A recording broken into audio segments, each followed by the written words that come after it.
वळूयात पुढील बातमीकडे. मिरज शहरातील मंगळवार पेठ येथील बॉम्बे स्टार बेकरीसमोर आज सकाळी अंदाजे 9 वाजता एक काळजाचा ठोका चुकविणारा अपघात घडला. एका महिलेचा EV कारवरील नियंत्रण सुटल्यामुळे कार सरळ घरात घुसली. यावेळी घरातील नागरिक मागील बाजूस असल्यामुळे सुदैवाने जीवितहानी झाली नाही, मात्र घराचे मोठे नुकसान झाले. यावेळी या कारने एका दुचाकीला धडक दिल्यामुळे यात 2 जण जखमी झालेत.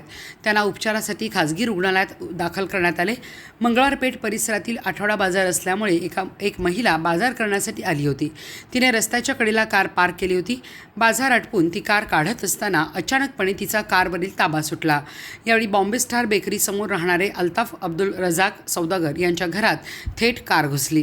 संपूर्ण कार घरात घुसल्यामुळे घराचे आणि दुचाकी गाडीचे मोठे नुकसान झाले. कारने रस्त्यावरील एका दुचाकीला जोरदार धडक दिल्यामुळे यामध्ये 2 जण जखमी झाले. रस्ता अरुंद असल्यामुळे तसेच आठवडा बाजार असल्यामुळे वाहतुकीची कोंडी मोठ्या प्रमाणावर झाली. वाहतूक शाखेच्या कर्मचारी आणि पोलिसांनी घटनास्थळी धाव घेत वाहतूक सुरळीत केली. 2 तासानंतर घरात घुसलेली कार बाहेर काढण्यात आली, मात्र सौदागर यांच्या घराचे मोठे नुकसान झाले आहे.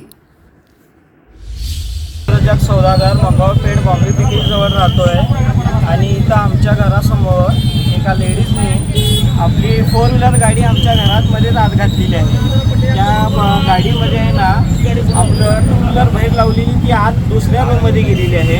गाडीचं मोठं नुकसान झालेलं आहे, घराचं मोठं नुकसान झालेलं आहे. परत त्यांनी दुसऱ्या 2 व्हीलरवाल्याला पण धडकेलेला आहे आणि त्याला आहे ना लागलेला आहे. त्याला हॉस्पिटलला घेऊन गेलेले आहेत आता त्यांनी, आणि त्या मॅडम आहेत त्याच्याबरोबर गेलेल्या आहेत. भरपूर झालेला आहे. आमचं फ्रंटेज आहे ना जे पूर्ण फ्रंटेज डॅमेज झालेलं आहे आणि आमचे वायरिंग पूर्ण डॅमेज झालेले आहे, पाईपलाईन डॅमेज झालेली आहे आणि माझी 2 व्हीलरची बाहेर लावली होती त्या दुसऱ्या रूमवर गेल्या, ती पण पूर्ण डॅमेज झालेली आहे.